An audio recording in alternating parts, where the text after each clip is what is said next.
The following program, The Russ Belville Show, is intended for responsible adults only. We advocate to the repeal of marijuana prohibition for adults. We discuss the science, culture, and controversy about America's marijuana laws. We do not advocate any illegal activity and encourage all listeners to learn their state and federal marijuana laws.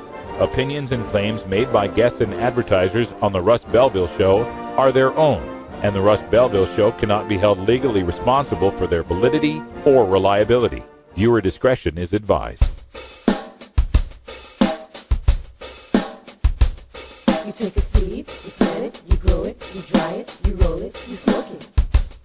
You take a seed, you plant it, you grow it, you dry it, you roll it, you smoke it, and it goes down smooth. Hey! Spanning the continent to bring you the truth about cannabis and marijuana law reform. I smoke pot and I like it a lot. From the promise of legalization. And I think that we need to rethink and criminalize our marijuana laws. To the agony of prohibition. One major responsibility is to encourage people to use less drugs. The Russ Belville Show, the voice of the marijuana nation. Yeah, I hear you had a question for me. Now, here's your host, Radical Russ Belville. Good day, tokers and tokettes, and welcome. We made it to the weekend. It is Friday, October 18th, 2013, and it's got to be 420 somewhere in the world. We're representing the Atlanta Cannabis Jam t-shirt today in celebration of our friends Stoney and Snap, who spent a great couple of weeks with us here at Roll the J Studios. They're back out on the road, headed to places unknown, but I'm sure I will see them again soon. Sitting in today, we got Bacon Dan on the mic over there. How you doing, Dan? I'm quite good. Oh, we are quite good. We got all sorts of things we're going to talk about in hour two that affect us directly, so we'll have some good times with that, so stay tuned. But on today's show, all sorts of stuff to get to, and we got to get ready because next week we're going to be gone starting on Tuesday, headed to Denver, Colorado for the Biennial International Drug Reform Conference sponsored by the Drug Policy Alliance. This is an amazing conference that, easily over 1,000 people in attendance. I think the one I went to was 1,500, and that was 2007 in Albuquerque. I missed the one in 2009 in Los Angeles. I forget what year it was. But anyway, there's one this year in Denver. I will be there bringing you coverage all 4 days. Some of our friends will be there as well. Georgia Mom for Marijuana, some other great activists that we know in the Denver area. So next week, live coverage Wednesday, Thursday, and Friday from the Drug Reform Conference. We'll have some recorded videos and live coverage as best we can bring it to you. So next Tuesday, no show. We'll have a replay going on because I will be flying at that point. We're also going to spend some extra time in Denver over the weekend and over the next Monday, too, so that we can perhaps do some tours of dispensaries and give you a look at the legalized marijuana world of Denver, Colorado. Coming up on the show, then, we've got Art Way from the Drug Policy Alliance. He's their senior drug policy coordinator there in Colorado. He'll tell us all about the conference, who's going to be there, what we can expect. Also, I'll have time for a radical rant at the end of the show. There's people that just cannot drop this $17 a gram estimate for Washington state marijuana. I'm going to show you why that's a ridiculous estimate and how the real estimates are more in line with what we're actually used to paying for marijuana. Plus, we got a poll out of California showing 2/3 of likely 2016 voters are ready to legalize marijuana. In Behind the Headlines, I'll break that down, give you all the demographics, plus tell you about the panel they're putting together to study legalization for 2016. And Herb Thrasher's got a tune for us from Mellow Bravo out of Small Stone Records. It's plenty of stuff for the Russ Belville Show today. Stick around.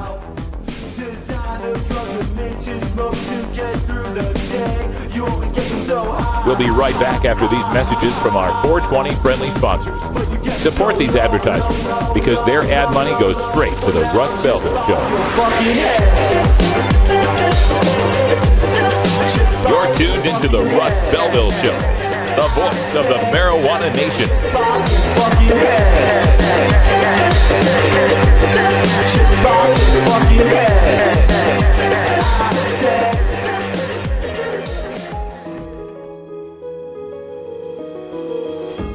Cannabis Outreach Collective is an alternative health and wellness option located in Gladstone, Oregon, that serves patients in the Portland area and beyond. We are a full-service alternative health and wellness collective accommodating patients with natural, organic, holistic, and homeopathic remedies, nutritional guidance, advice, education, and medical cannabis, fully in accordance with Oregon OMMP law. You can find out more about Cannabis Outreach Collective on Facebook at COC503 or by emailing cannabisoutreachcollective503@gmail.com or by telephone at 503-853-1319. Check out our menu on Weed Maps and visit Cannabis Outreach Collective today. When you are starting up a medical cannabis business, you don't just want any attorney. You want a fired-up lawyer who understands the needs of cannabis consumers. The law office of Lauren Vasquez is your fired-up lawyer for the cannabis industry. Lauren Vasquez knows the details of California marijuana law from both a personal and professional angle. Lauren Vasquez rose from the ranks of college normal activists to become one of the Bay Area's best marijuana lawyers. Visit her website, fireduplawyer.com, or call 1-855-MMJ-LAWS for more information. That's 855-665-5297 for Lauren Vasquez, your fired-up lawyer, or email fireduplawyer@gmail.com. The number again is 855-MMJ-LAWS, 855-665-5297 for your fired-up lawyer, Lauren Vasquez. Lauren Vasquez is an activist attorney you can trust. Call today.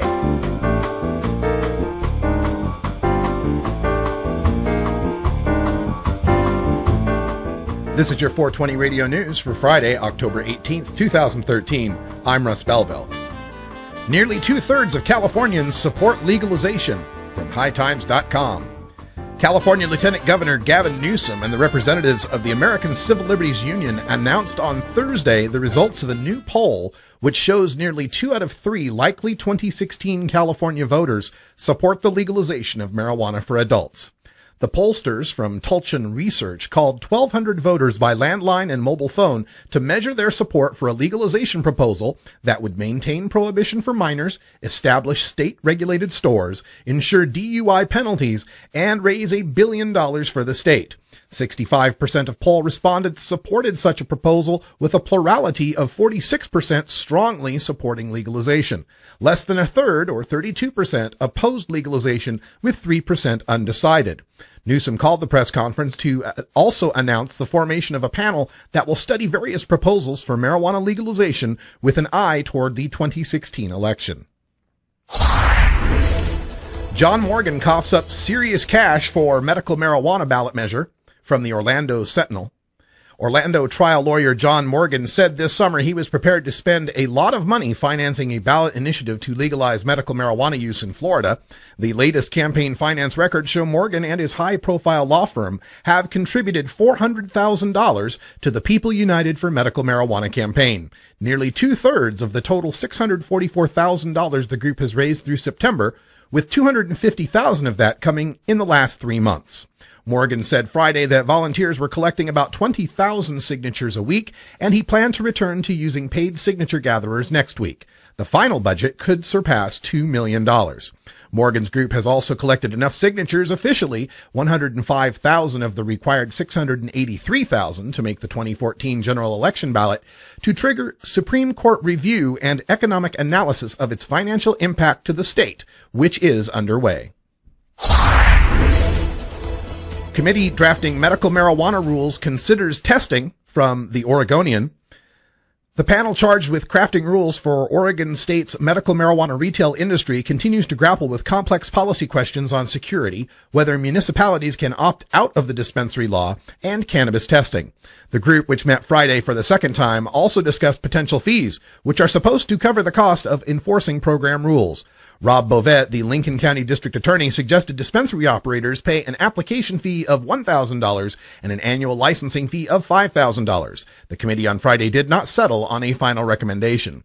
The state expects to hire 4 full-time employees to oversee the dispensary program, which Bovet said is inadequate to monitor compliance. 20 states and Washington, D.C. allow marijuana for medicinal use, but Oregon is among only a handful that will require cannabis testing. Todd Delato, a committee member who also serves on the state's advisory committee on medical marijuana, told the group, quote, "To complicate things even further, there aren't any registered pesticides for cannabis at all in Oregon," end quote. Jerry Duvall, medical marijuana patient, lacks adequate health care, from Huffington Post. The Michigan medical marijuana patient, whose imprisonment could ultimately cost federal taxpayers more than $1.2 million, is being denied adequate health care while he serves his sentence, his wife claims. Jerry Duvall surrendered to federal authorities in June to serve out a 10-year sentence for marijuana distribution at the Federal Medical Center Devens Prison in Massachusetts. His wife, Tracy, said in an interview with Huffington Post that he has suffered 2 hemorrhages in his eye since then. Tracy said, quote, "It's actually the worst one he's ever had. If the situation doesn't get taken care of, he could lose his eye," end quote. Tracy and the advocacy group Americans for Safe Access are urging the Federal Bureau of Prisons to allow Duvall to visit an outside doctor to treat his glaucoma and retinal problems. Doctor on the payroll, $3,200 per pound of marijuana involved in drug charges, feds allege, from Michigan Live. Grand Rapids, Michigan, leaders of an alleged marijuana trafficking ring boasted in wiretapped phone calls about having a, quote, "doctor on the payroll," end quote, to certify customers as medical marijuana patients, a ruse they thought would protect them from authorities, federal prosecutors wrote in a criminal complaint. In court records unsealed on Thursday, authorities say they unraveled a complex multi-county marijuana operation that led to charges against 27 alleged suspects and the seizure of more than 500 plants and unspecified assets that investigators say were proceeds from illegal activity.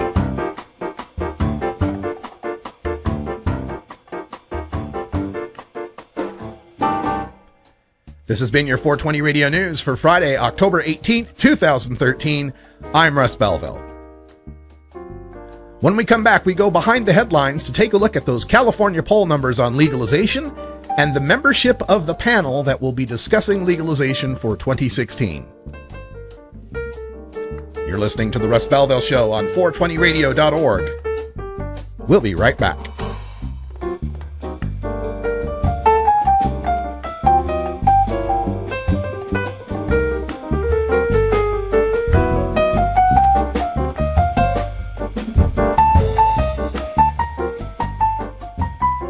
Hey, tokers and tokettes, Radical Russ here to introduce you to my friend Matt and all the staff at Lush LED Lighting.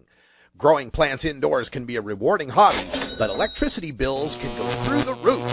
Then you have to cool down all those big hot lights. It can drive a grower insane. With Lush LED Lighting, you can solve many of these issues and double your rewards. If you thought LEDs were meet the tech of today, Matt and his scientists have developed the perfect light for flowering plants with far less cost and heat. And the results? Let's just say I appear at a lot of events with the masters of indoor horticulture, and the harvests I saw from Lush LED Lighting were big, tight, sticky, and very effective. Check out LushLEDlighting.com right now and tell them Radical Russ sent you. Double your rewards and lower your expenses with Lush LED Lighting.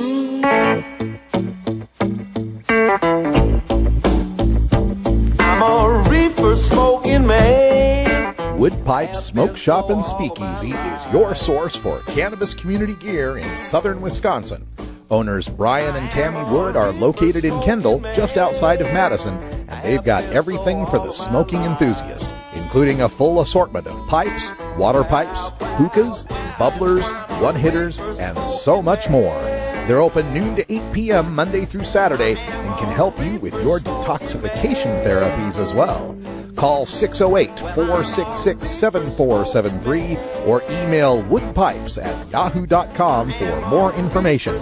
That's 608-466-7473 or email woodpipes@yahoo.com. And as always, go pack go.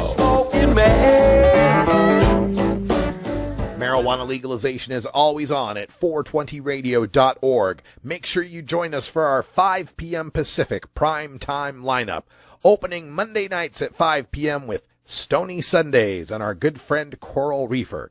Then we open up a trio of great grow shows Tuesday at 5 p.m. Weed Nerd with Subcool from the Emerald Triangle. Wednesdays at 5 p.m. Free Weed with Danny Danko from High Times Magazine. And Thursdays at 5 p.m. Jorge Cervantes TV from Barcelona, Spain. We close out the week Fridays at 5 p.m. with Canada's own Jody Emery and the Jody Emery Show, courtesy of pot.tv. Marijuana legalization is always on here at 420radio.org. Make sure you visit the website and become a VIP member today to help us support 24-hour cannabis community radio. Welcome back, everyone. Time for us to go behind the headlines. And in the news, we told you of the new poll that came out. It surveyed 1,200 likely 2016 voters by both landline and mobile phone. And they found nearly 2 out of 3 people who would vote in 2016 would support a tax and regulate legalization scheme. 65% is what it came out to. It was 46% who marked strongly support. And the opposition's got 32% who oppose, 27% of those are strongly opposed. So there's always going to be 1 out of 4 just about that we're not going to turn. They're just going to hate marijuana, but we're doing really, really good. Now, keep in mind that these are generic proposals. Once something actually makes the ballot and people can look at it and nitpick the details, you tend to lose a little bit of support. But the demographics on this are really, really good. I wanted to highlight some of these. The greatest support, of course, came from young people aged 18 to 29. Gonna expect that. That was 85% support. And people who smoke marijuana, 83% support. Now, admittedly, there's a lot of overlap in those two groups, but we're getting more than 4 out of 5 support for people under the age of 30 or people who smoke pot, otherwise known as people have experience with it, right? But for the first time I can remember in covering these polls, we've got senior citizens supporting marijuana legalization. People over the age of 65 in California at 63%. That's more than 3 out of 5 senior citizens are supporting legalization. And non-pot smokers have a majority support at 52% in California. Another interesting development here in these polls, and we saw this in the Texas poll we just did recently too, that was 58% support, is a closing of the gender gap. Up through the 2000s and early 2010s, as I covered these polls, you could almost always bet that the support among women would be 6 to 10 points behind the support you find from men. In the Texas poll, there was 1 point difference, and now in this California poll, again, just 1 point difference. 65% support among women, 66% support among men. How much of this owes to the recent stiletto stoner phenomenon, the various appearances on TV shows, this coming out of moms for marijuana and such? I think the women have done amazing work, and I would love to hold them accountable for bringing these poll numbers up and showing that women can support marijuana legalization and still be good moms and good wives, good workers, good everything, good daughters.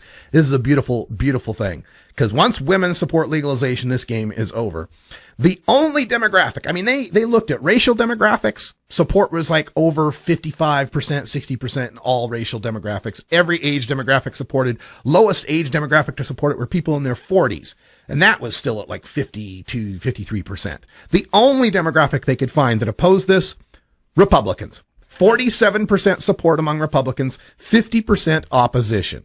So we still got to do some work to convince Republicans that legalization is a Republican issue, is a conservative issue, if it's looked at the right way. I think it's one of the only issues in politics that is equally attractive to the left and the right, for different reasons, but equally attractive.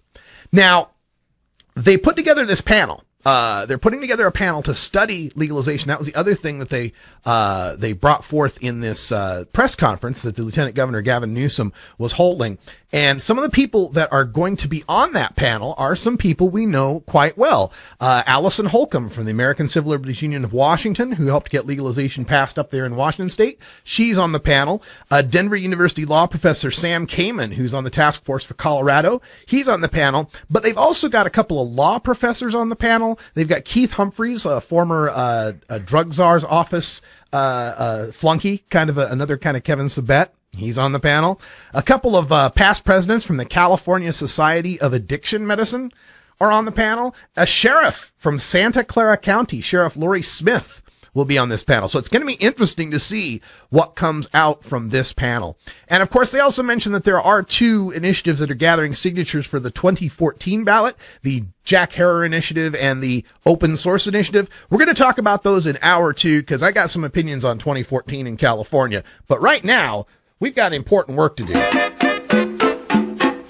That's right. I got Brian the Red in here, and I got Bacon Dan in here, so we're definitely going to have a special joint subcommittee meeting of the Safety Briefing Commission. Absolutely, and it's with some Silvertip. Silvertip? Oh, yes. Have you ever met that funny reefer man? A reefer man.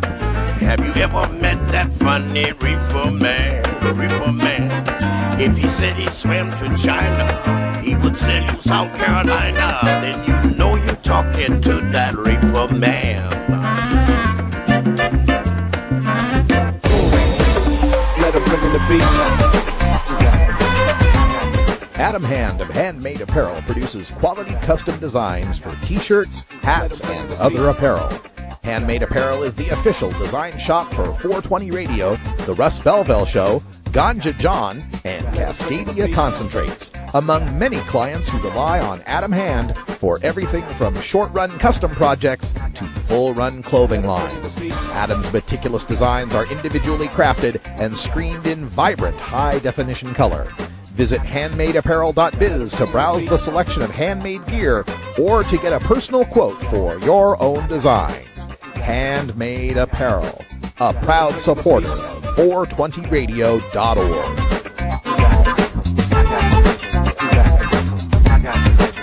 Let him bring in the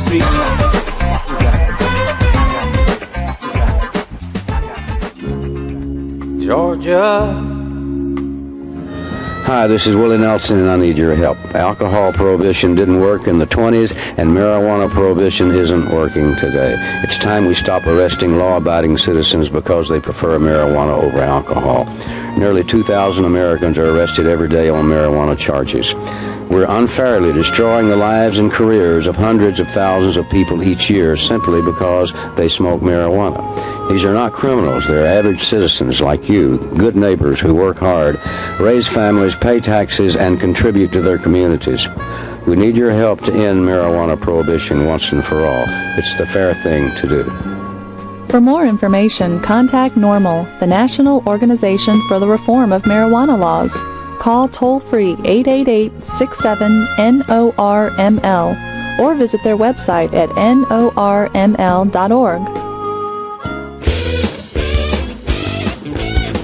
Everyone knows music and marijuana go together, so let's wind up our 20 after break with the Russ Belville Show's Daily Toker Tunes, the best in pod-safe 420 music from around the web. Today is Rockin' Friday, featuring rock, metal, and the hard edge of alternative country. You can get downloads and more information about all our Daily Toker Tunes by visiting music.radicalruss.com. Now, sit back and enjoy your Daily Toker Tunes. Welcome back, everybody. 3:23 here in the Pacific Time Zone, and normally at this time we'd be talking with Herb Thrasher, but Herb Thrasher's in daddy mode today. He is at a singing recital, so we have to handle this one on our own. But we'll see him later tonight at 8 p.m. Pacific Time for the Herb Thrasher Flower Hour. We got plenty of rock for you coming up tonight, including some great artists from a record label that has been very helpful to us here at 420 Radio, giving us a lot of artists to sponsor and interview. Small Stone Records. Check them out at Small Stone Records on the internet. And the band today is called Mellow Bravo, and they are a band out of Boston and looks to be a, six-piece band. We've got 2 guitars, bass, keyboard, drums, and lead singer, at least from the picture I'm looking at. This is their tune entitled Where the Bodies Lay. It's on Small Stone Records, so hope you enjoy it. We got some video for you for those of you watching on YouTube or on the Ustream live stream. This is Mellow Bravo with Where the Bodies Lay.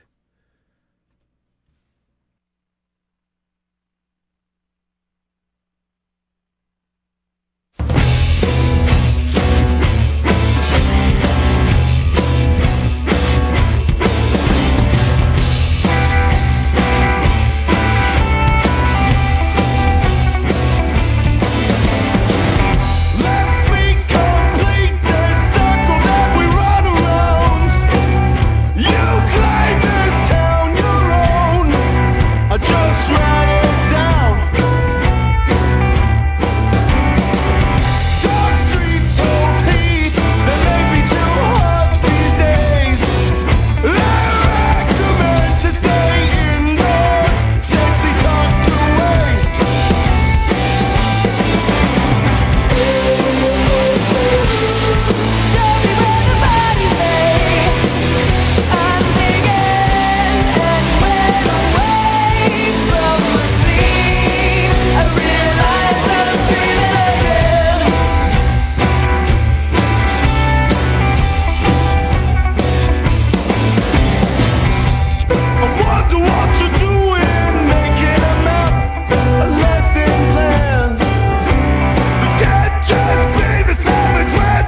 I'm Sub Cool from Team Green Avenger. At TGAgenetics.com, we are working on the leading edge of medical strains. Our strains are rigorously tested for THC, CBD, THCV, and other critical cannabinoids. Know your grow. Check out our genetic diversity at TGAgenetics.com, the home of Jelly Bean, Jack the Ripper, Vortex, and other award-winning cannabis strains. 420radio.org presents the Hollywood Hemptress Hour, featuring Last Comic Standing's Terry Joyce, premiering every Monday at 1 p.m. with replays Tuesday at 7 a.m., Wednesdays at midnight, and Sundays at 7 p.m. right here on 420radio.org.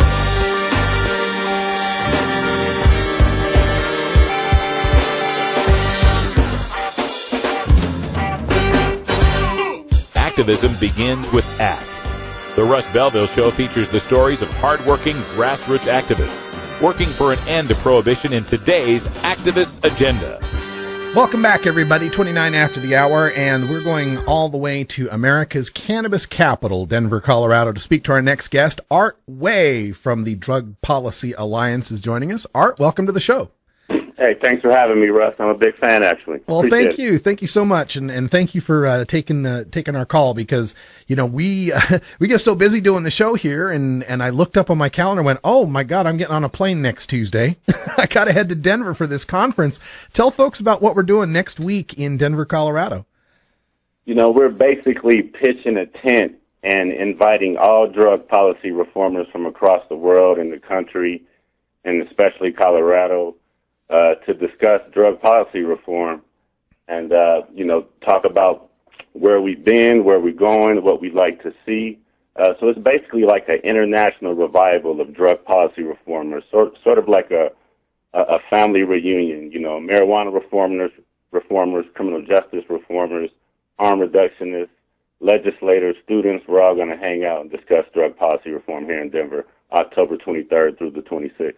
You know, you mentioned the family reunion idea, and I often say that when I'm heading out to Hemp Fest or to the High Times Cannabis Cups or the normal conferences even. This is like that family reunion where people from all across, you know, third cousins twice removed are coming in, because this isn't just marijuana. This is all drug reform. Give people an idea of some of the topics and people that will be discussed there.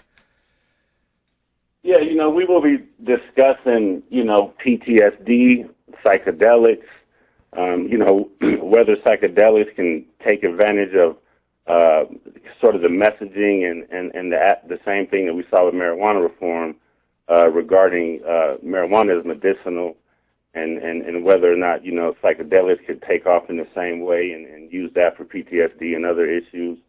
You know, we'll have harm reductionists there talking about supervised injection facilities for injection drug users more on the chaotic end of the drug use spectrum. You know, we'll have formerly incarcerated people there discussing their role in drug policy reform and issues that are specific to them. So it's definitely a broad umbrella. We bring people together from many different backgrounds and many different issue areas to discuss reform in general. With Denver as the backdrop for this conference, of course, a lot of people are going to be coming in, for a lot of them, the first time they've ever been somewhere where marijuana is legal. How much is that going to be highlighted at the conference? Any real-world examples from Denver that we might be looking forward to? Sure. We're going to provide tours for conference registrants to see the marijuana industry up close and personal.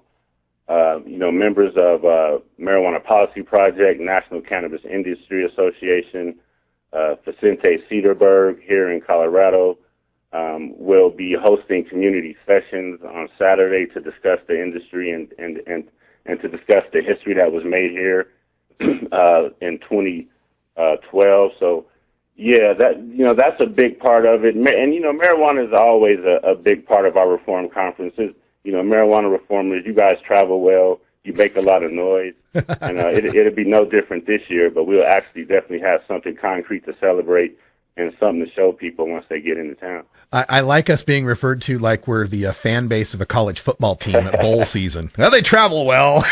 They bring a big crowd. We're speaking with Art Way. He's the Senior Drug Policy Manager for Colorado with the Drug Policy Alliance. And one of the interesting things we've been covering going on in Colorado now is, now that it is legal, all the fights and discussions and disagreements over how it should be legal. Colorado's got this Proposition AA, of course, a interesting state quirk here that you have to vote on taxes separately than initiatives. How do you think that plays as far as the worldwide audience and even the nationwide audience as to how legalization would play out in their state?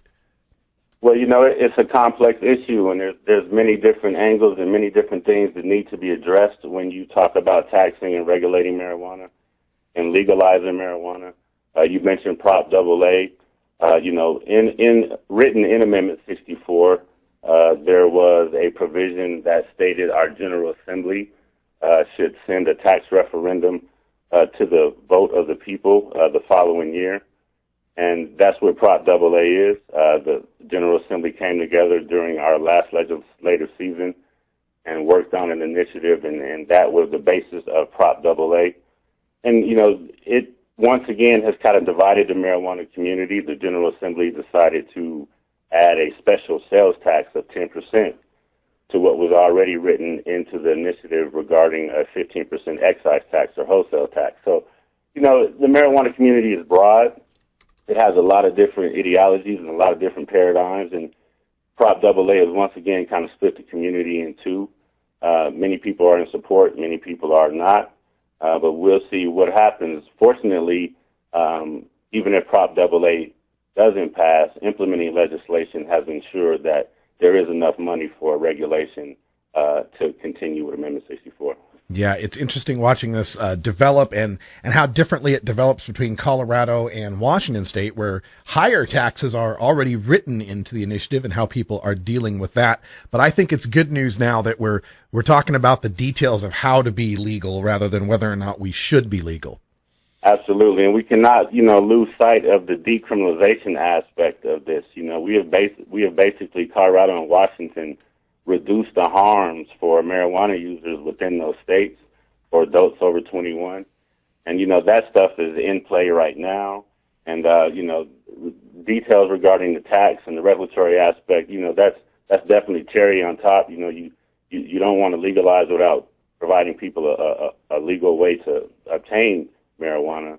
But, we often lose sight of the decrim aspect and the fact that, many people are walking around the state of Colorado and Washington with up to an ounce in their pocket, not concerned with police at all. Yeah, it's a wonderful feeling. I was in election night. I was in Seattle, and the next day flew to Denver, and it was amazing to get on the plane and off the plane, and it was legal in both places. It was pretty amazing. Art, I wanted to ask you about, this upcoming conference. Lots of great speakers going to be there, a lot of great presentations. You talked about the tours. If people were interested in coming to the conference, is there still time to register? Can they still get a hotel room? And where would they go to do that? There's still time to register. You can go to our conference website, www.reformconference.org. Hotel rooms are tough, but we're trying to work it out. We're engaged in another hotel that's close to the downtown Denver Sheraton where the conference is at. But yeah, registration is still live. Go to the conference website. You can also get in touch with me directly, away@drugpolicy.org, and I can assist people and give them the rundown of where we are right now. All right. Absolutely. That would be excellent. We're going to be there, and a few of our fans and fellow activists are going to be there as well. So we'll bring some coverage as best we can. Are there going to be any video archives or live streams that DPA is providing? Absolutely. We often partner with the Hungarian Civil Liberties Union. They come to our conferences every year, and they provide live video and streaming. Twitter is going to be popping off. Facebook is going to be jumping. And many of the sessions are set to be recorded. We'll have translation for many of the sessions. So, we're going to definitely promote the conference after it's over and provide people with a lot of ways to see what went down if they unfortunately weren't able to attend. Yeah, and we will bring 2 hours of highlights every day that we're there, and maybe we'll get you on camera and some other folks and talk more. I'm sure it'll happen. I'm looking forward to that. All right. So the other thing I wanted to bring up just in general, since I have a Drug Policy Alliance person on the phone, we got a couple of great polls that have come out from two completely different places. 58% support for legalization in Texas, 65% support in California. Now that these polls are coming out, even in red states with majority support for legalization, what do you see happening at the federal level? Do you see any change in their, say, lack of response to the issue? Well, I think the federal government is definitely under pressure. The paradigm around the harms of marijuana is shifting. You know, as you know, Russ, 15, 20 years ago, we saw no polls like that. And now all of a sudden, even red states are showing that they agree that you can, deal with the potential harms of heavy marijuana use from a tax and regulatory standpoint, from one of public health and one of public education. And we need to remove this issue as much as possible from the purview of the criminal justice system. So, I think we're definitely reaching a point where the federal government is, being backed into a corner, and they're going to have to address this issue sooner or later. Is there any truth to the rumor that the legalization of marijuana is why the Denver Broncos are doing so well this year? Yeah. I say it's the elevation. The other teams come flying in. There's all that pot smoke in the air. They're disoriented. No, Well, the state, we're just a bunch of winners in general. So that kind of trickles down to the football team too. That's excellent. Art Way from the Drug Policy Alliance in Denver, Colorado. He's the senior drug policy manager, and we're going to be having that conference there next week, October 23rd through the 26th. For information, is there a website, Reform Conference or something that they can go to? www.reformconference.org. There we go. And all your information is there, registration, program, schedule, all that stuff is there at that website. Reformconference.org. Check it out, folks. We'll be there. We'll bring you as much conference coverage as we can. And Art, I can't wait to see you there. All right, thanks, Russ. Appreciate it. Thank you for joining us. All right, folks, when we come back, we'll have some time to talk about how we're legalizing marijuana, the tax issue, this time in Washington State, and why our side can't stop using the worst-case scenario. We'll be right back.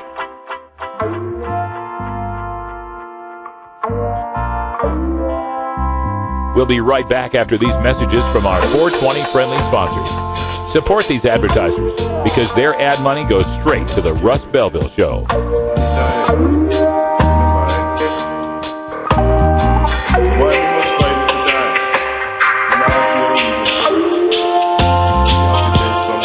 You're tuned into the Russ Belville Show, the voice of the marijuana nation. Ever wonder how often to change your bong water? The most effective method for baking pot brownies? The best destinations for a ganja getaway? How to hide herb in your car? Whether to grow your own? How precisely to legalize it? Or how something as wonderful as marijuana ever got to be illegal in the first place? Finally, you can find all these answers and much more in the official High Times Pot Smoker's Handbook, featuring 420 things to do when you're stoned. Since 1974, High Times Magazine has covered marijuana in all its aspects and wonders, from cultivation to legalization to the herb's enduring and exalted place in popular culture. Packed with inside information, the official High Times Pot Smoker's Handbook rolls all of this collected wisdom together into a single indispensable ganja guide, including an entertaining look at marijuana's history, profiles of herb-friendly travel destinations and festivals, favorite potluck recipes from the High Times staff, smoking skills, advocacy and activism, essential marijuana movies and songs, profiles of famous cannabis strains, comprehensive growing information, celebrity endorsements, and much more. Pills? You mean you really are taking drugs? I need them. Jesse, give me those. I need them back. I have to sing. Jesse, you can't sing tonight. Yes, I can. I'm so excited. I'm so excited. I'm so scared. Jesse. See, I don't fit in anywhere. No one shares my fucking beliefs, man. You know what I mean? I don't get it. Bill, your beliefs are ludicrous. Oh, what they're mowing. It's like, drugs, man. It's like, I can't believe we have this war on drugs. You people actually have to think that, honestly, that the government's true about this, right? You actually believe they're making efforts. Don't make me giggle and fall off the stool. Go, no, Bill. We know they're lying cocksuckers. We're not fooled. That's why we still do drugs. But you know what I mean? How can you have a war against drugs all day long? You see those commercials, here's your brain, just say no. Why do you think they call it dope? And the next commercial, this bud's for you. Hey, it's Miller time. I got some other shocking information to tell you this. I know you don't know this, so I feel it's my duty to tell you, thus to pass on knowledge. Alcohol is a fucking drug. A, B, and here comes the big one. Alcohol kills more people than crack, coke, and heroin combined each year. Da-na-na, na-na-na. This bud's for you. This drug is for you. This drug is for you. It's okay to drink your drug. Oh, yeah, we meant those other drugs. Those untaxed drugs.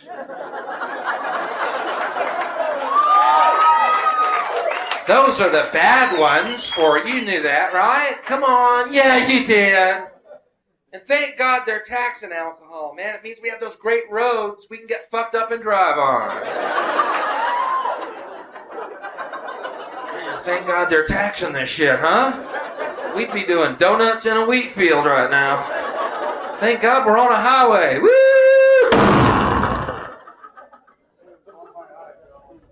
My point is, I wasn't a criminal when I did drugs. No more than you're a criminal because you drink a beer. People who do drugs are not criminals. They might be sick. But I don't think jail's going to heal anybody. Yeah, thank God they caught me. Oh, what was I doing ruining my life with that marijuana? I want to thank Bubba, my new rehabilitator back there. I would not come out of jail wanting to do less drugs. I would want to come out mainlining heroin into my fucking eyeballs. I think it would only escalate.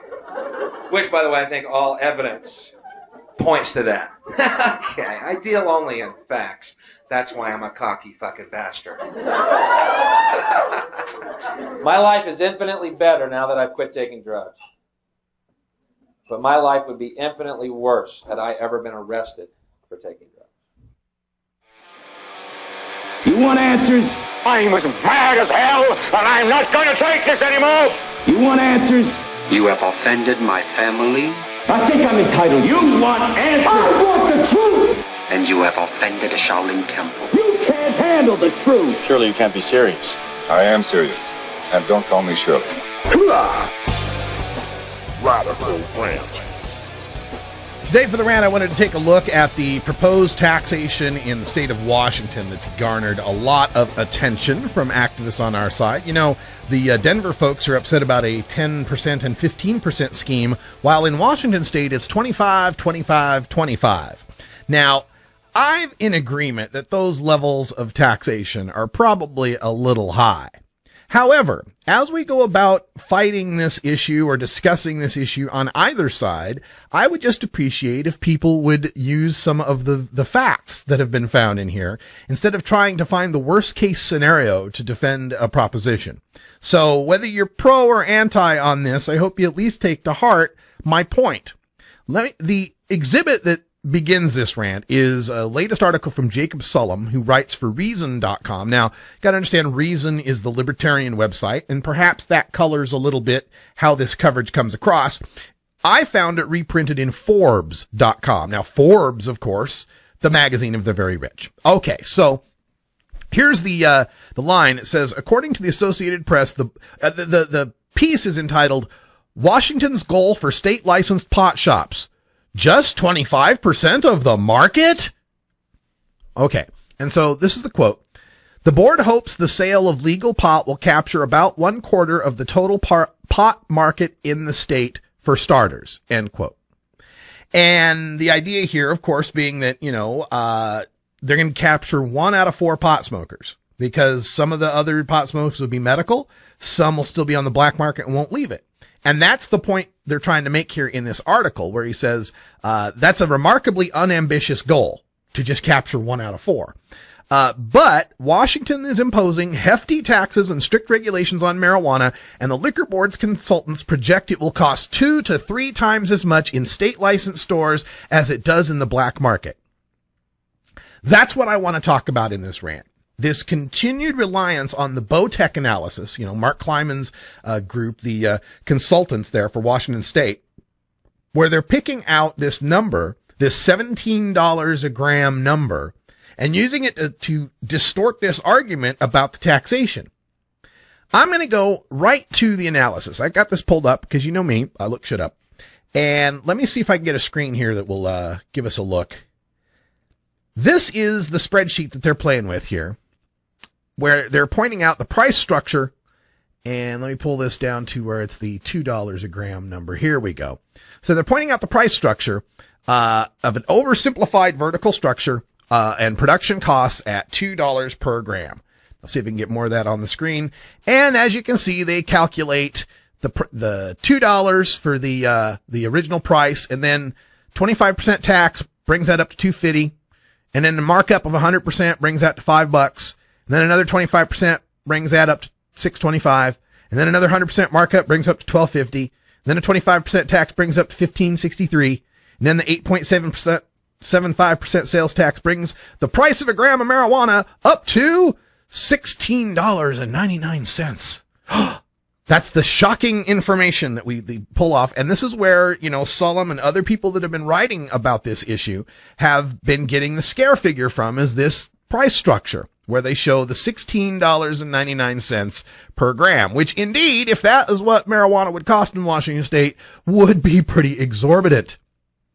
But if you continue reading further down the page, you will see this part here that says, there is no universal percentage markup that one can just plunk down into these calculations. Now, the 100% markup that they're calculating, that means double your money at each stage.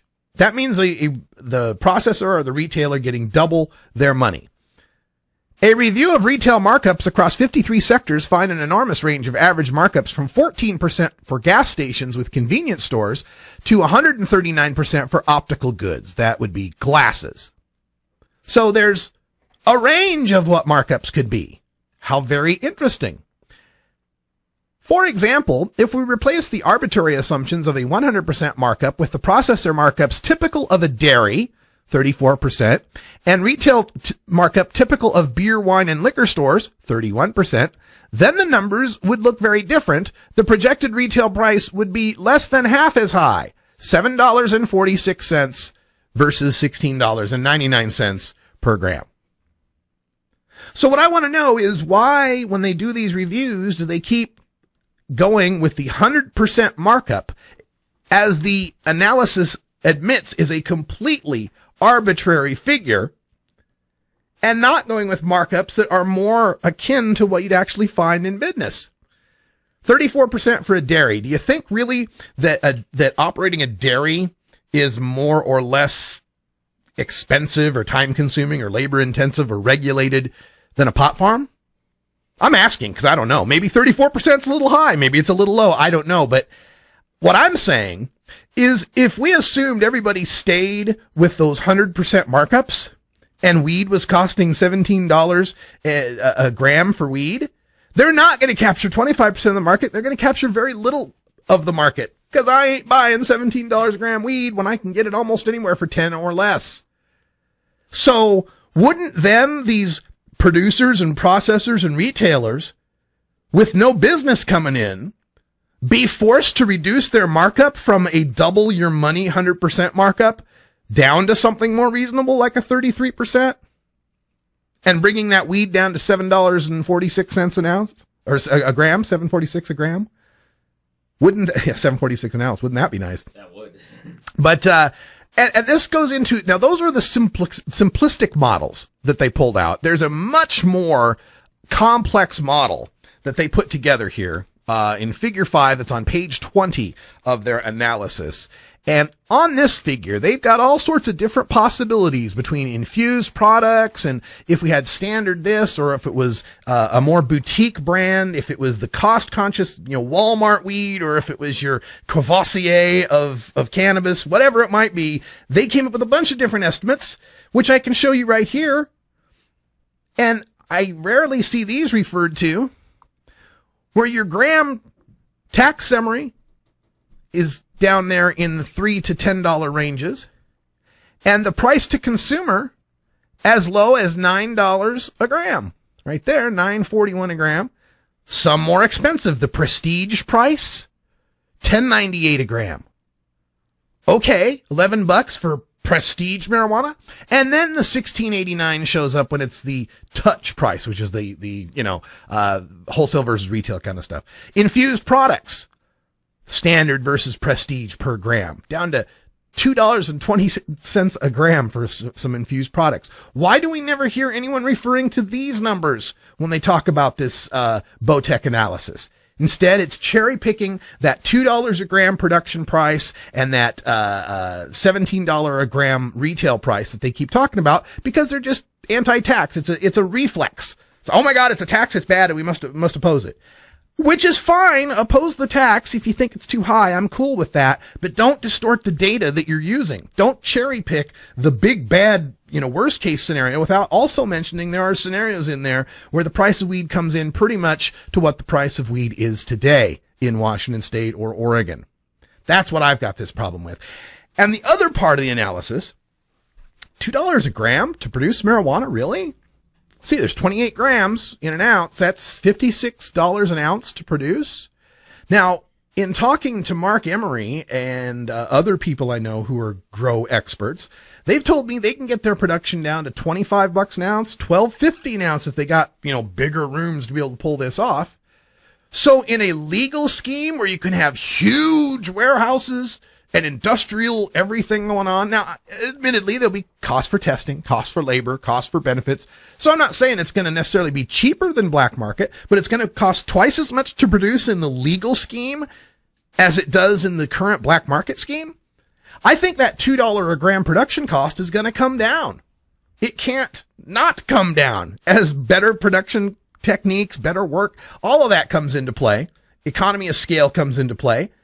As that production cost drops to $1.50 a gram, $1 a gram, now we're talking about weed that even at a 25% worst case 100% markup situation is still below the price of what most people around the country are paying for weed, and probably close to the price for what people here are paying for weed. What I fear in this situation is not the taxation, but the repercussions of the optics of opposing it. Okay? We just got marijuana legalized in 2 states. And so right out of the gate, I'm for getting it regulated, getting it up and running, getting it to work. Now, if it turns out that later on, after it's up and running and people are used to the money and the taxation that's coming in, that we find the taxation's a little too high, let's fight that issue then. And I know the response to that is going to be much harder then. They'll be addicted to the tax money. But if it's legal then and we build ourselves a big lobby, we then become like the beer industry or the tobacco industry, and we have some power to lobby for some lower taxes. We never get that lobbying power unless it's legal and the businesses are up and running.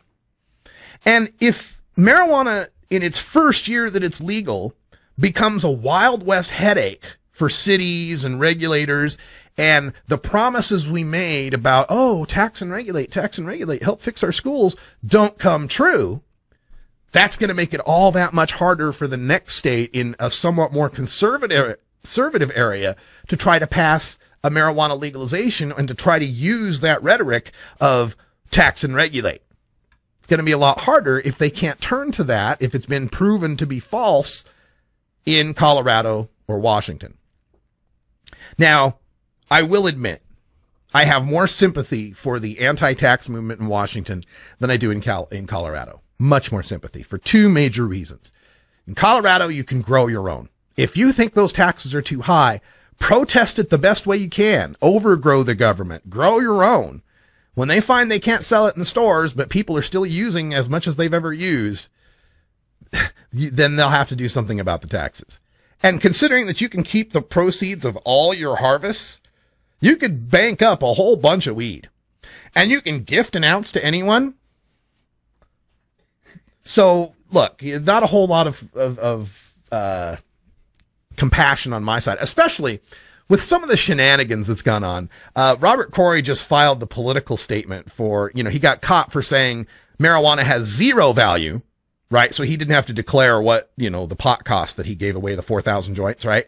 Well, now he's declared it, and they dropped the ethics probe on this because he did declare what the marijuana is worth. $1,250.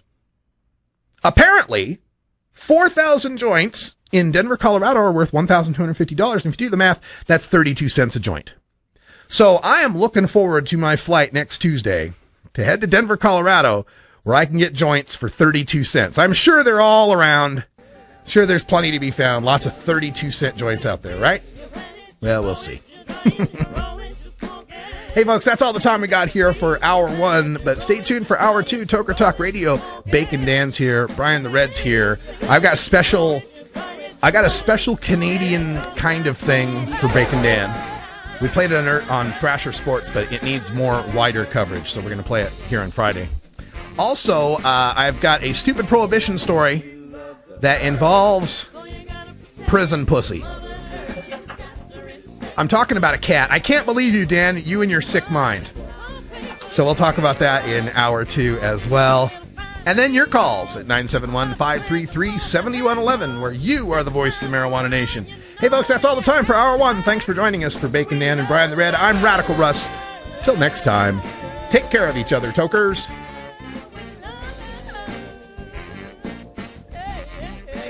This is the Russ Belville Show.